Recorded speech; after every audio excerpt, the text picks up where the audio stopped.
hasn't worked well? What are the learning points? They're the best ambassadors for this because they're trusted. They're not trying to sell you anything. And we've also arranged talks about topics around this. And we get very good response from the visitors. And in surveys, they've told us what they've been inspired to do, making their own home energy improvements. And so from that, we estimate that we've inspired or supported saving about 9,000 tons of carbon dioxide. So it's having a good impact, this. And so today we're going to see a couple of examples. These open eco-homes are both new build and retrofit. And so we're going to see one of each. And with thanks to CFCI, who have supported us with grants in the past to help us do all this and put this on for the public. Thank you.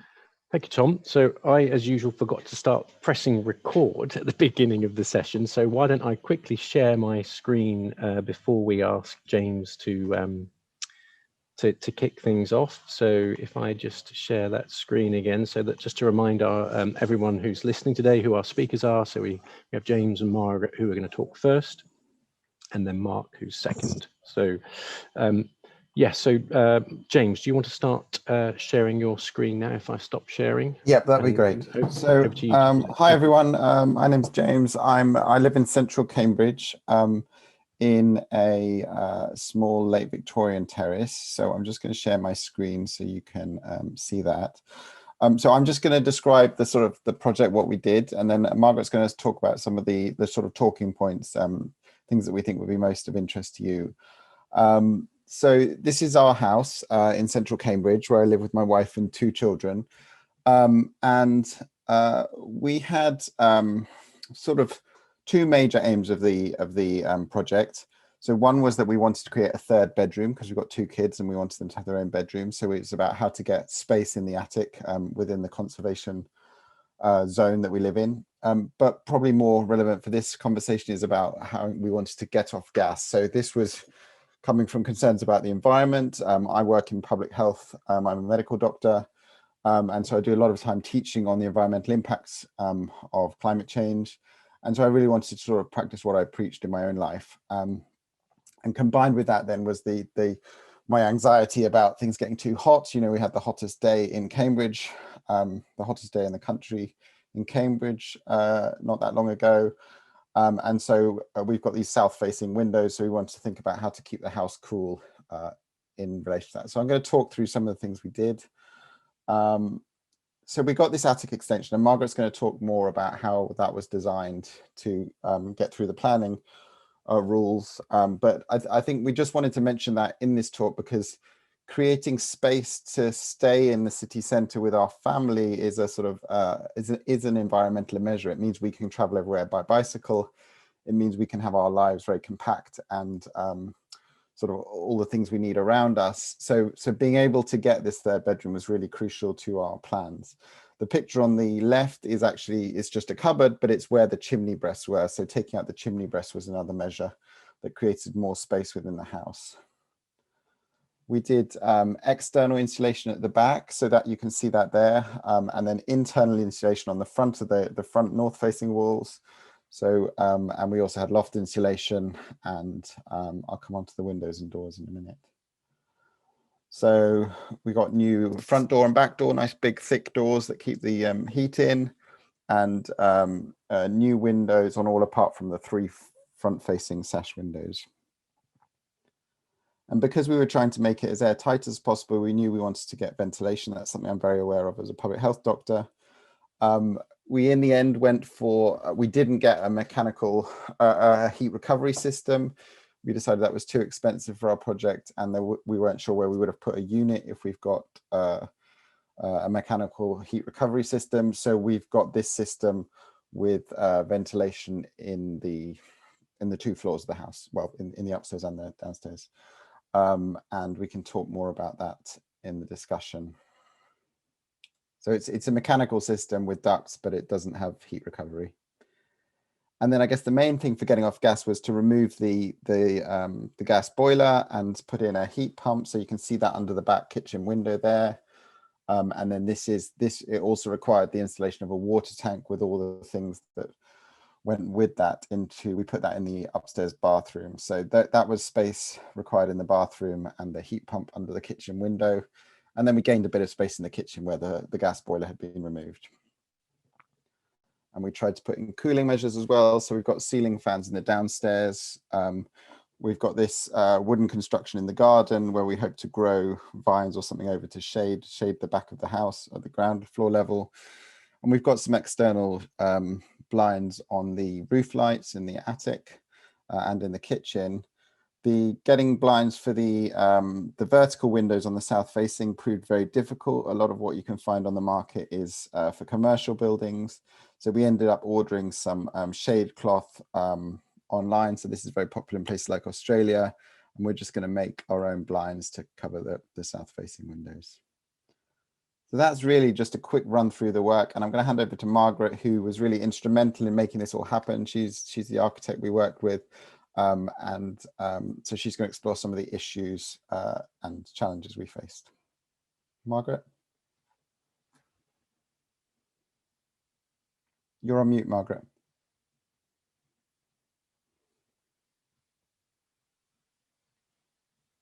Margaret, you're still on mute, I think. You might need to start again. Okay. Hello, everyone, and thank you. James is going to be, I'll be prompting James to show the slides.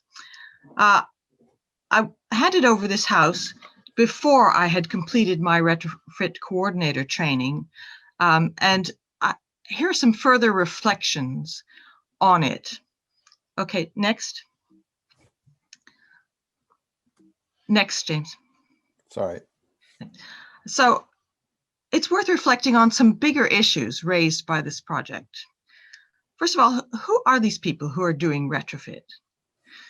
What about the planning system? What about overheating? The decarbonization, the essential goal of decarbonization, and then generally speaking, what kind of retrofit opportunities are there now? Next. So here we have, from right to left, we have James and Hannah and Tim Atchison of Green Building Construction. James and Hannah are both medical doctors, and they are very determined people. They had really had three goals. First, not to move out of the neighborhood. Second, to add this other bedroom. And third, to eliminate the use of fossil fuels. To do this, they researched planning precedents in their area for 2 years. They interviewed 6 heat pump companies, and they borrowed a lot of money. The best part of my architectural practice, actually, is working with dedicated young people like this, passionate about the climate emergency. So let's consider the planning obstacles next. James and Hannah had received 2 detailed planning pre-app letters in 2015 and 2016. These letters cited chapter and verse about not changing the ridge or ruining the roofscape of a conservation area. They also spelled out all the nearby properties for which permission for an additional loft bedroom was refused, and even those that attempted to appeal. So why do planners do this? Next. To get around this blockage, I also studied the National Planning Framework, the 2006 Cambridge Local Plan, both of which strongly emphasize the need for sustainability. All this work was summarized in the design statement, and then when we finally applied and the conservation officer visited site, in fact, permission was granted in 8 weeks. I think this shows that planners need to know more about sustainability and its central importance to government policy. We're now seeing battles between historic conservation priorities versus energy and carbon reduction. Often, preserving the historic appearance is really completely incompatible with energy efficiency measures or extending the living space. In any case, who is actually offended by a rear extension in a conservation area? Do we want to frighten off families from enlarging houses in the city center, forcing them to move out where they have to drive to school and commute to work, as James was saying? Next. Another lesson learned on this south-facing house was how to protect against overheating. In an era of global warming, small sunny rooms are very vulnerable to summer heat. How can we deal with this? External wall insulation can act like a cool box to keep solid brick walls cold. Roof lights will evacuate hot air up and out like a chimney. Night cooling also chills the building fabric, and then the insulation protects it the next day. External solar shading, as James has mentioned, you put it in place for the summer season and it blocks around 96% of the heat component of daylight before the light even reaches the triple glazing. And you still get a view out. Next. Clearly, not everyone will have 6 years, infinite patience, and borrowing power. So if you cannot carry out all the retrofit measures of this project, which are the best to choose?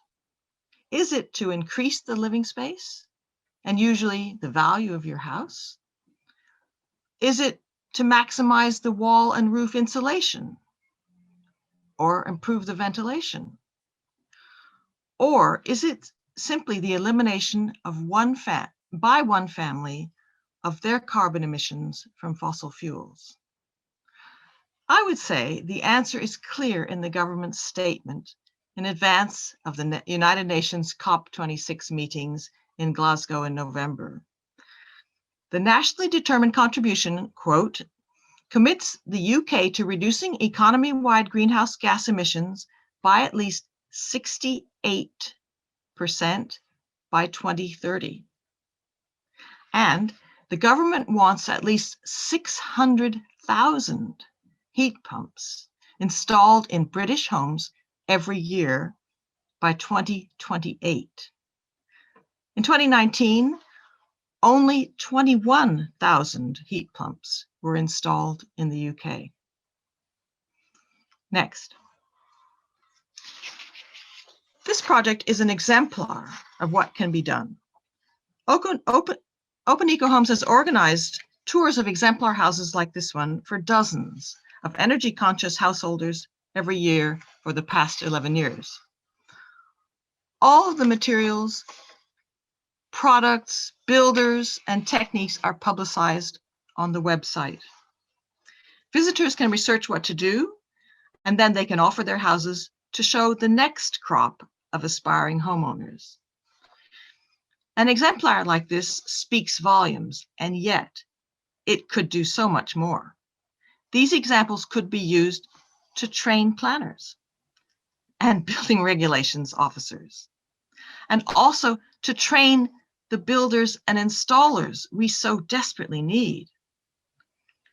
We need to be subsidizing building retrofit, but funding has been switched on and off. Instead, we have the ill-fated Green Deal and the now deceased Green Homes grants. Information from projects like this that have been completed, and that is information from the building site, could give depth and reality to government policy. Next, James.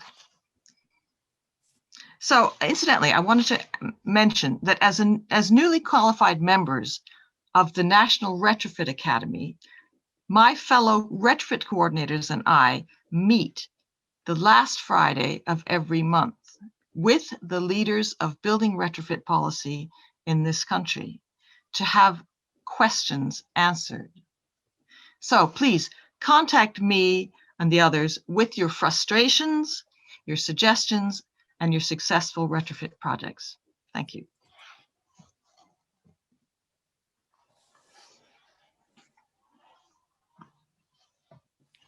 Oh, you're on mute. So we're not doing very well today, are we? I thought I'd pressed unmute. Thank you, James. So thank you, James and Margaret, for your talk there. Excellent. So can I suggest we go straight on to Mark, your presentation and screen share? And as I say to all attendees, if you could raise your questions in the chat or Q&A box, that would be very good. There's quite a few of you online today, so you're obviously finding this interesting. So Mark, over to you. Good afternoon, everyone. Here is our self-build story. The thing about self-build, it's a little bit different to retrofit in that we're starting from scratch. You really start with no more than an idea, a hope, a dream, and it's a great leap of faith to get an empty space, or in our case, an abandoned warehouse, into a home. And the story really starts with my own building story, which dates back to the 1980s. When I undertook my first renovation in Cambridge, and then progresses through many years working on the tools of the Cambridge Building Co-op whilst doing various renovations and new builds. And in the 1990s, I started writing about it. I started writing a guidebook, the Housebuilder's Bible, aimed for self-builders, the intelligent layperson who has resources but knows nothing about the building process. And I've carried on writing about that. Every couple of years I produce a new edition. The edition 14 is due out this summer. And I also do journalism and talking at self-build shows. And what I didn't do for 20 years was do any building. And I've been itching in the back of my mind that I wanted to get on and do another project. And this just turned up at the right time. I'd sold a house which I hadn't converted in Linton in 2010. And I had some money for a project, and I just got together with Mandy, who was also looking to move house, and she had a house to put into this project, and it appeared on Rightmove. And 1 week on Rightmove, and there was a huge amount of interest in it. And I knew Sedgwick Street, I knew the site, and we pounced, and we came out of a bidding war. The vendor had wanted to sell. The only condition on it was that we built an eco house. Well, I was quite happy with that, although what an eco house wasn't defined. My intention was to build a low energy house, and a little bit more on that later. This is what we bought. Essentially, it was a plot on Sedgwick Street, very similar to all the other plots which were set out by the Victorians in the 1890s. I think this was originally the builder's plot, which was, you know, where all the stores, materials stored, maybe the line was made. It was never built on until the 1940s, when this rather ugly shed was put up, and it had been used commercially a little bit through a couple of decades, and then basically been abandoned for 30 years. And it had a garden, which was critical to us. We wanted to have a garden, and most building plots don't these days. So it was a really lovely site. It cost us over 300,000. That's a hell of a lot of money for a street where many houses don't cost much more than that. So whether this was a money-making venture is doubtful, but it was something to get stuck into and enjoy. And that's how it looks today. It's sort of our brief to the architects. We worked with Mole on this project. I've known Meredith for many years and always liked their work. Was to sort of get something that fitted into the street, sort of made a statement but didn't stick out like a sore thumb. It's essentially a 2-bedroom detached house, 137 square meters, and you can see we've got this louvered cedar work on the gable, a zinc roof with PV panels, and a little bit of copper work between the 2-bedroom windows on the south-facing wall. As you move towards the house, you're struck by this louvered cedar effect, which you can see the really sharp shadow gap down on the corner, which took an age to get right. I'd always felt, you know, it's a lovely material to build a house from, but a lot of cedar paneling is used just sort of blankly by developers, nailed onto walls, and it looks very manky very quickly. We want something that would age well, and so ventilating like this was a good approach. And as you get closer to the house, we have lots of fun little details like the bin store. We had to have bins outside. There's no side access on this house, so we built a bin store, and we went to town on it and put a dry garden on top of it. it's normally stuffed with dinosaurs, and the local kids come and play on them, and the little disabled ramps become a sort of ski ramp for their scooters. So we've left it open at the front, so it's not enclosed. It's sort of more like a community feel to it. If you look behind up on the, get my pointer. Can you see that pointer that's showing? Yep. There's our plaque that we won from the Cambridge Design Awards for 2018 for the best small project. So it's nice to be able to return the compliment for CFCI. A quick tour downstairs on the house. You go in, this is the front room facing onto the street. It's a sort of study room and doubles as a third bedroom with a sofa bed. And then you walk through the house, past the bathroom, past the plant room, and it opens up at the back into this huge kitchen living room area where you really get the feeling of big open plan house. And you turn around and you're in the kitchen with this striking overhead opening roof light. We had to go something overhead. There are no walls, no windows in the side because we're building on the boundaries, and we can't have windows looking to people's gardens. So this was our solution to getting light in the middle of the house. Originally, we thought we'd do a courtyard, but this was actually much more practical. When the judges came, they were more interested in our shelf unit than they were in the overhead roof light. At least two of them go, "Where did you get that from?" It's from, it's called a crossing, and it's from the Conran shop. Thank you, man, you're reminding me for those making notes. And then you come back from that and you've got this vaulted ceiling at the back looking out into the garden. That's how it was just after we moved in. The studio down the far end is where I'm speaking to you from now. It's just effectively, we had the same problem, not being able to do a loft in a conservation area. This was our solution, building the loft down the end of the garden. This is the shot the photographers loved with the Douglas fir ceiling, which is like a homage to all the 1980s bathrooms I fitted back in the day. Except this is Douglas fir, lime Douglas fir, and you can see the lovely sight lines they've got with the screws down there. Really striking feature. And you go out into the garden, that's how it was when the photographers came. That's how it looks, well, last May. It's a little bit, not quite as green now. And that's the view from the studio above my head down the far end of the garden, looking back to the house. You can see how it's layered. You've got a single story bit at the back and a two-story bit at the front. Bit of fun with the garden. We spend a lot more time on the garden than we have on the house, to be quite honest. As you come into the house, we have the staircase in the hallway. You can see the bicycle at the front is down on the street, and it takes you up to the upper floor with the two bedrooms. This is the front bedroom looking out over Sedgwick Street. The bit with the wall with the blue picture on is the front elevation, and it overhangs, jetties out over the bikes underneath. The middle bathroom, the ensuite bathroom, you can see the two Veluxes at the top is where the you can see those on the front, sandwiched between the PV panels. Lots of little things. There's a tiny bathroom between the two, as a loo basically for the front bedroom. Mole suggested we lit it with a sun pipe. I was a bit dubious about sun pipes. I sort of thought, well, that looks like a fiddly detail, and you get daylight in when the sun's shining. In fact, they're fantastic. A beautiful quality of light out of it. It's a beautiful little room. This is how they work from the outside. You can see the zinc on the zinc paneling on the roof, and that's basically what it looks like from on top of the roof. Downstairs, there's a wet room. Just the little details we had fun with on this house. So you can see the glazed balustrade on the staircases. That's looking out into the hallway. We had a flat wall under the staircases, and we wanted to keep it flat. So we ended up using half moon handles for it to get the covers of flat walls. And we worked with the carpenter and said, that's a really nice effect. Why don't we do it on all the doors? So all the internal doors have these half moon handles. There's no knobs, handles sitting out at all. And just some little fun details we were doing as we were running along. Finally, look, this is what it looks like, looking from the sliding doors at the back of the house to the front. You can see the sort of structure, how the house works.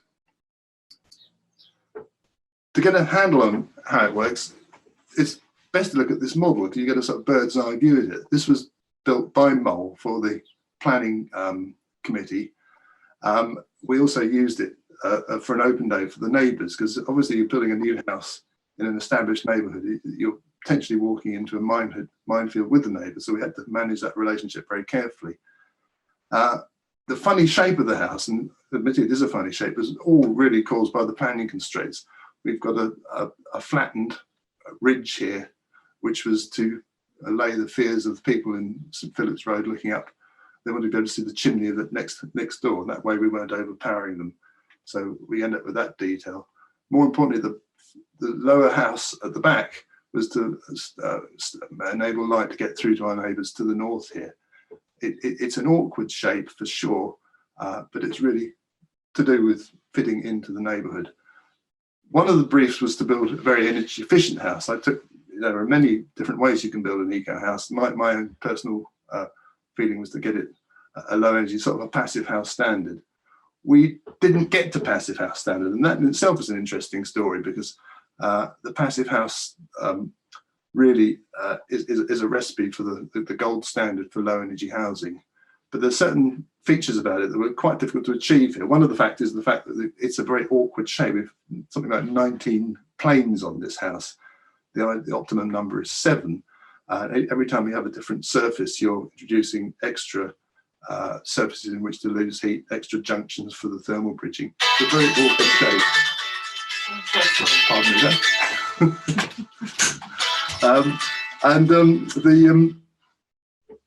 The other problem is simply the wall width. Is that the whole plot is just 6 meters wide, and that we can only really we have constraints of how wide we can have the walls. The back of the house has masses of space, but the front is actually quite narrow. And once you start having the walls already at 380, we'd be up to about 450, nearly 500. It's taking space from the rooms, and we just felt we're trading space for energy here. So we changed our mind on that. We built with a SIPS panel structure, which is a very efficient way, space efficient way of doing walls. But it was a trade-off really with that space for energy saving. Here's an interesting picture. This is actually from Google Earth in July 2017, when we were just about, well, we'd done the footings. This having no side access is a project we had to start at the back. The studio where I'm sitting at the moment, the tool shed, we had to pack the site with 12,000 bricks and 14 tons of sand, all had to go in, be ferried in before we could start the foundations. And you can see here that this line here is the division between the 2-story part at the front of the house and the single-story part at the back. This is the wall detail we used at the all-important junction between the floor and the walls. Here, the grey bit is insulated SIPS panels. The underfloor insulation is here. We actually used more than this because we used a pumped screed, which didn't have to be 75 mil deep.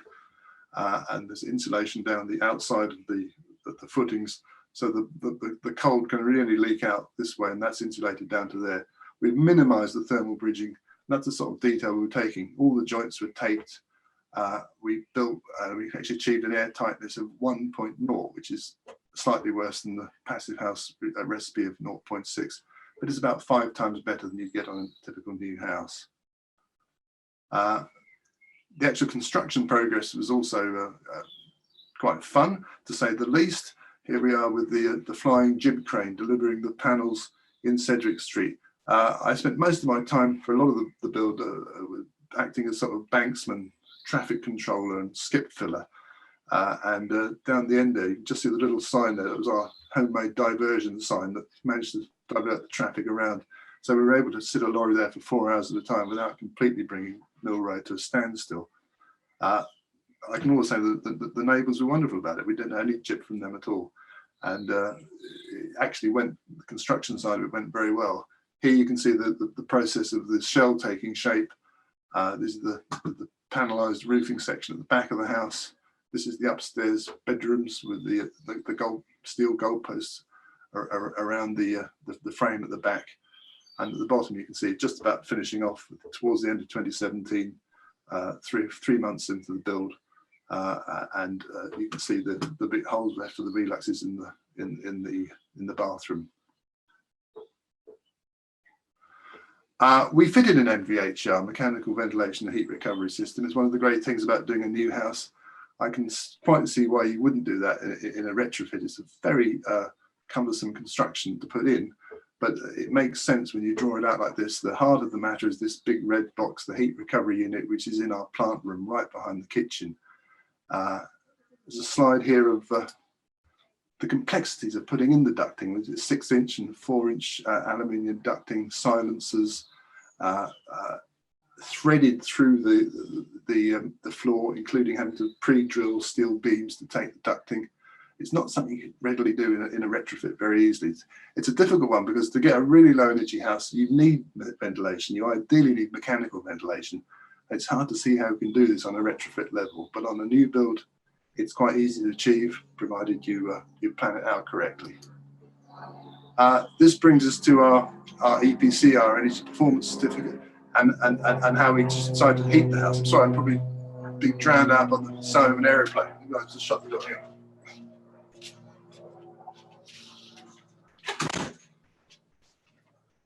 We do live under the Marshal's flight path, but such things are sent to try us. One of our biggest regret, in fact, is fitting a gas boiler here. Now, in retrospect, it seems silly now. We made the decision 5 years ago, and we were using the fabric first approach, which was very much in vogue from the passive house movement 5 years ago. Whereas you put all the money and the essence and the resources into saving energy, into air tightness, into triple glazing, and if you do all that, you don't have to worry about how you're heating the house. And we use that, and lo and behold, we end up with a gas condensing boiler. Times have moved on, just in that 5 years. I mean, 5 years ago, gas was still cleaner than using grid electricity. It's not anymore, not by a long shot, and grid electricity is heading way down. Gas is never going to go anywhere. So we very much regret not putting in a heat pump, and having not put in a heat pump, it'd be quite hard to do it now, particularly on a house without any side access. We have nowhere to put a heat pump. Having said that, EPC, we have a score of 93 out of a possible 94. We would have got 94 had we put solar thermal panels on our roof, but lo and behold, there was no room for them. So instead we divert the excess electricity into the water tank. That's really, it's not a huge amount of eco features in the house other than the energy saving side of it. I just thought a couple of slides to show how we did some of the detailing, and particularly the louvered cedar.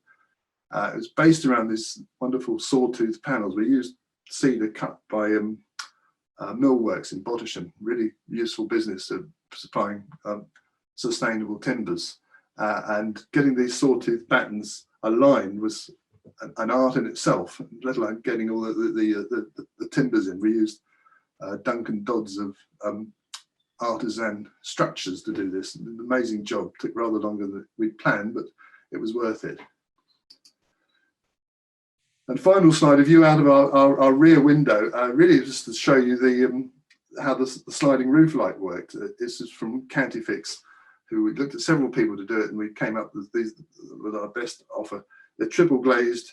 They have a low G glazing which reflects the infrared back, so they act like a sort of heat shield. You think, my God, that's an overheating disaster in the making. It's manageable. What we find is actually it keeps most of it when the sun is really high on a summer's day.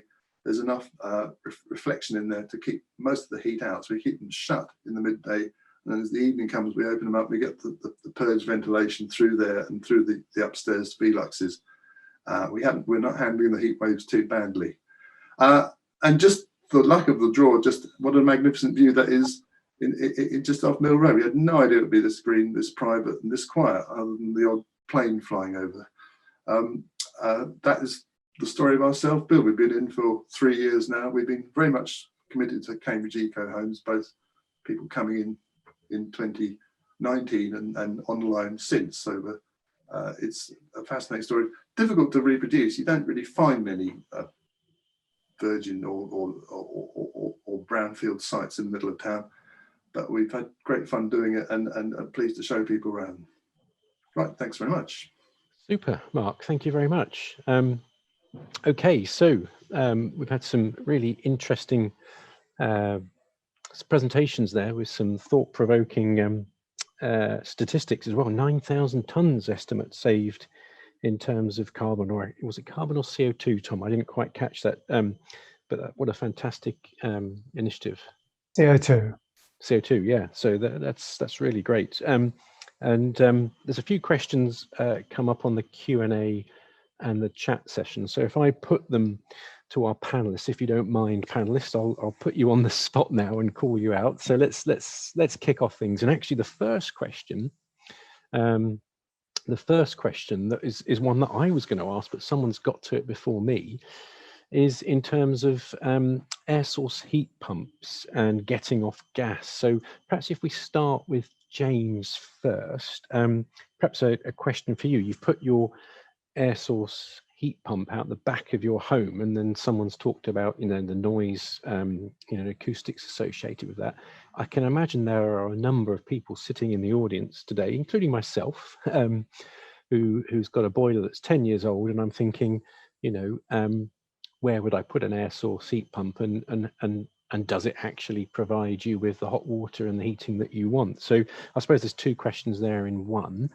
We'll come on to the funding in a minute, but one, is it noisy? And two, do you get all the hot water and heating you want, James? So to the second part, yes, we've just been through our first winter and it's been absolutely fine. We've been nice, toasty and warm all through the winter, including when we had the really cold weather. We've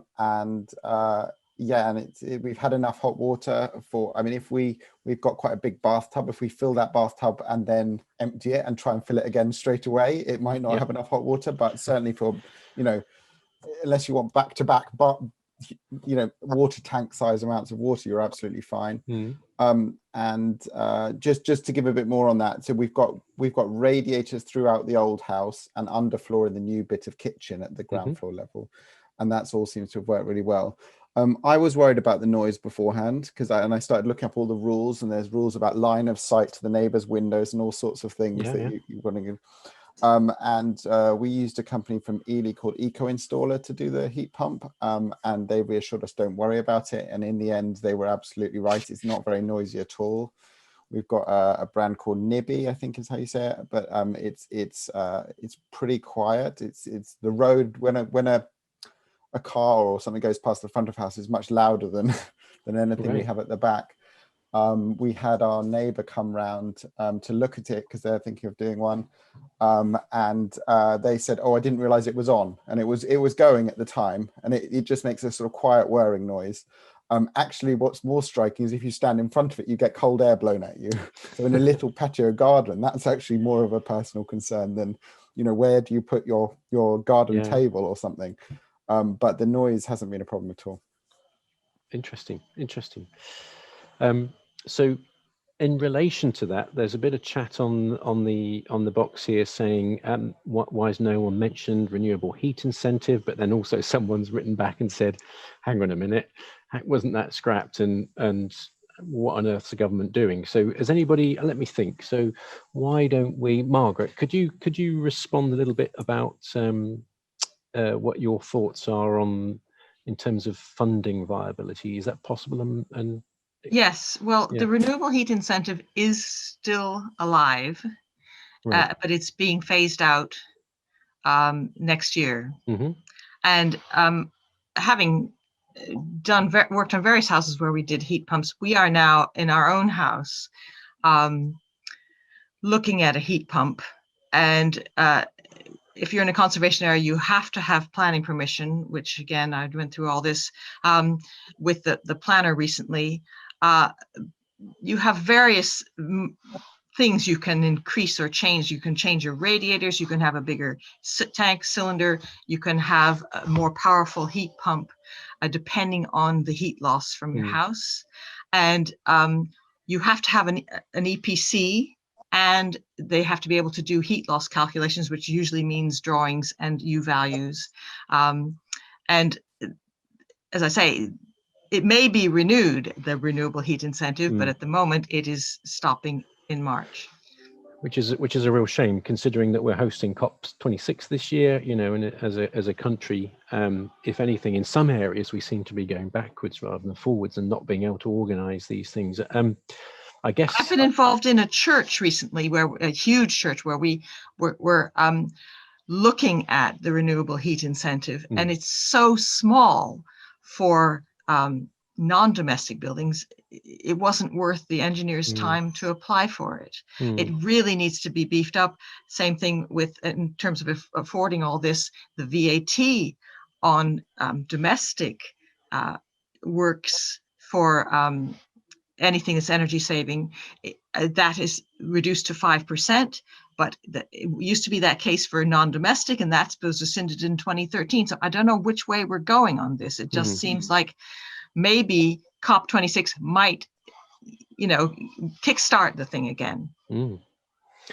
Tom or Mark, is there any views on from you, and not to get too political on these things, but the way which we think the government should be going in terms of encouraging people like James? I mean, James is probably a little bit of a pioneer here, but encouraging people like him to do this. People like me who've got a 10-year-old boiler. I've got a 10-year-old house. I'm scratching my head to say, well, what do I do? Do I replace my boiler with like for like, or do I make an investment, and go for an air source heat pump? What's your thoughts on how the government and local authorities can?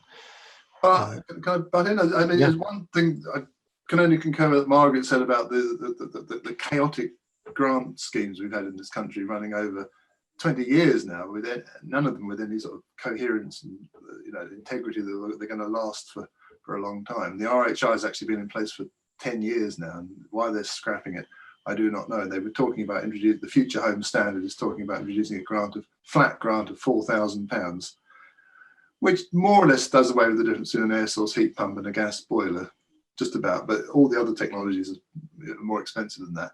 The one thing they really could do to make a big difference is to equalise the price between gas and electricity. Gas is 3 to 4 pence a kilowatt hour.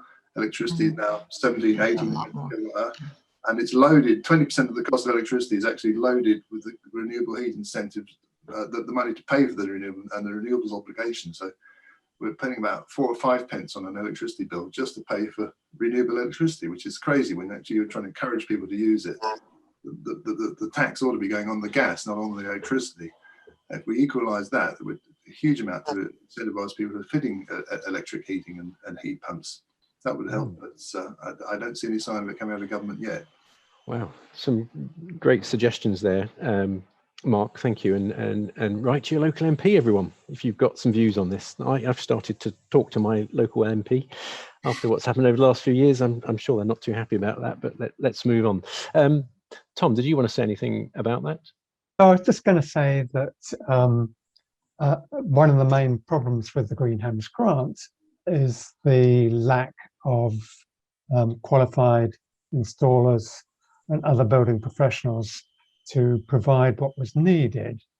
And so plainly, in order to move into the scale of retrofit that is needed, there has to be an enormous training program here, which is kind of being piloted a bit, but this requires a big change to have sufficient professionals, including retrofit coordinators and installers and people who understand what is needed and can deliver it to high quality. Here we go.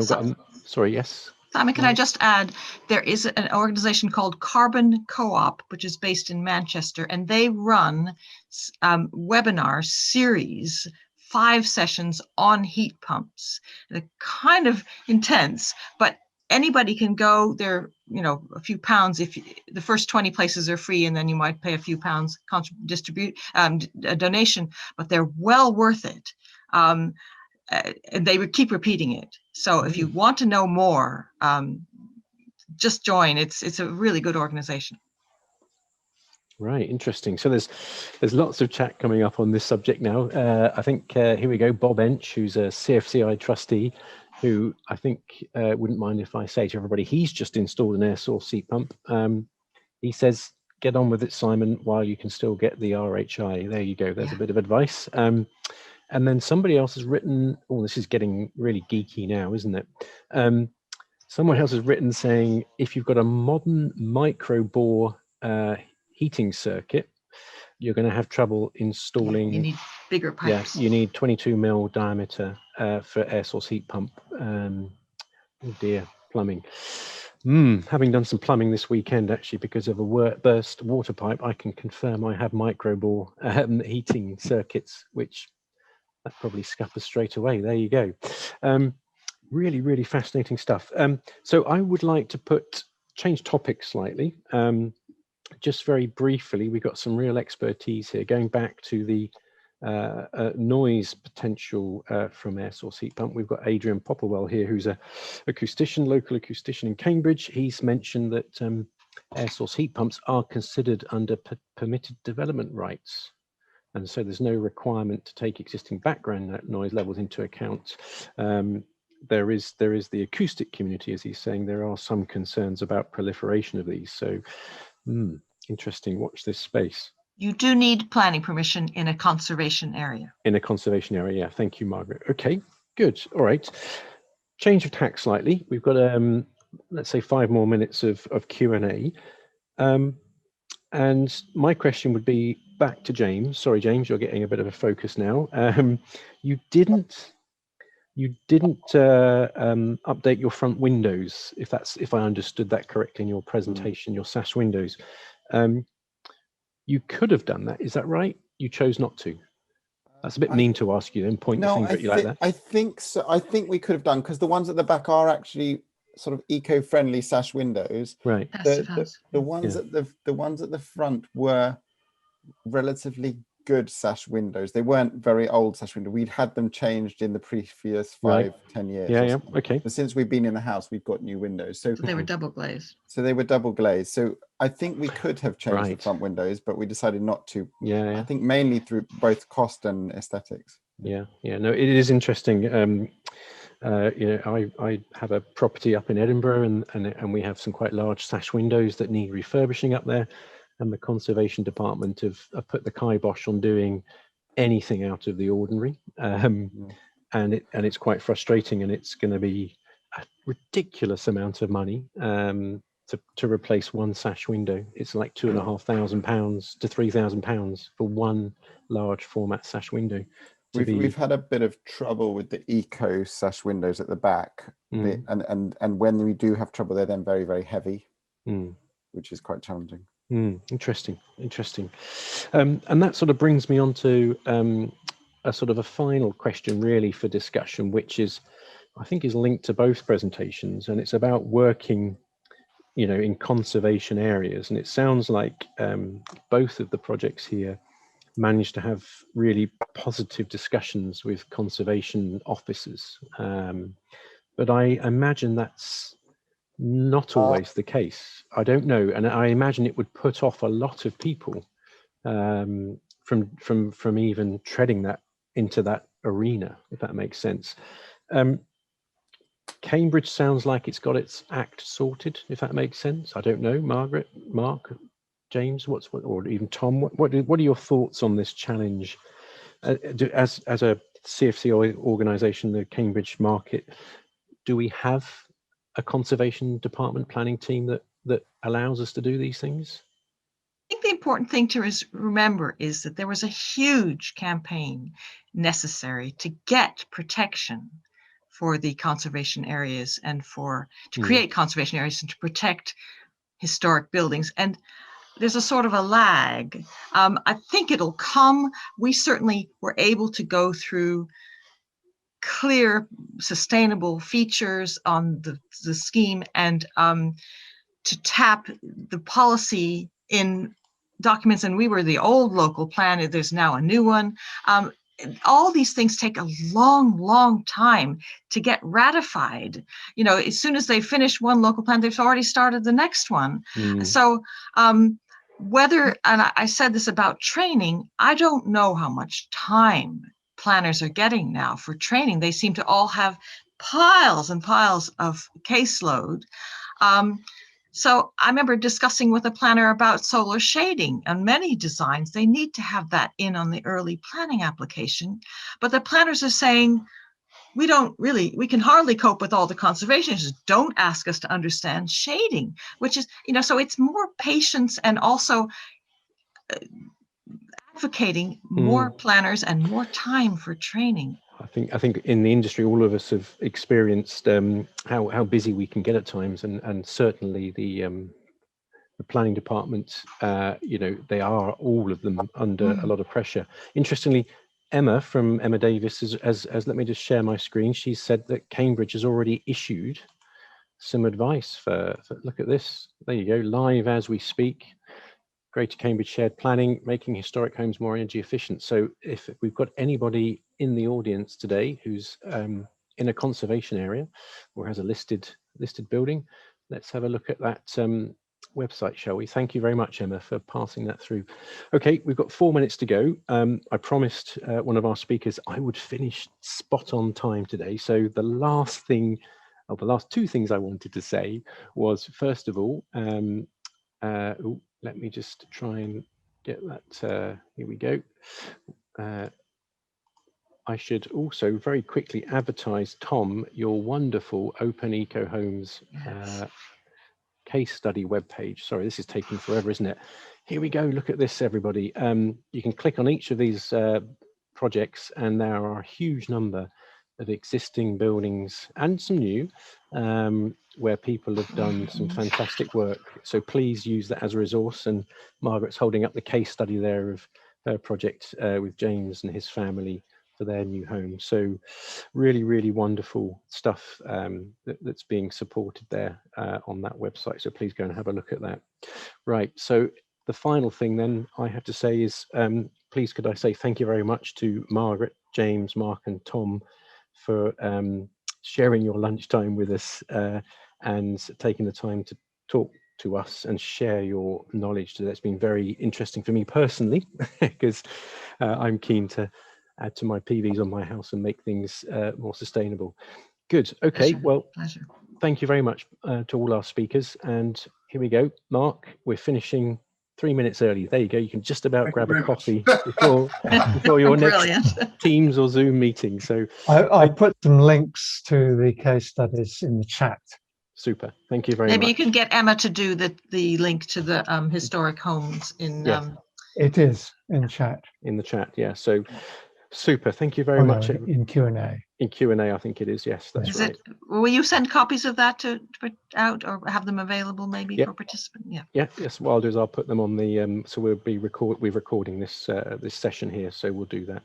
Super. Well, thank you very much, everybody. That's really, really good. Go and enjoy the sun, or go and sit in another Teams meeting or Zoom meeting. And thank you very much. A rather abrupt goodbye, everybody. Bye bye. Bye bye. Thanks, Simon. Bye-bye. Thank you.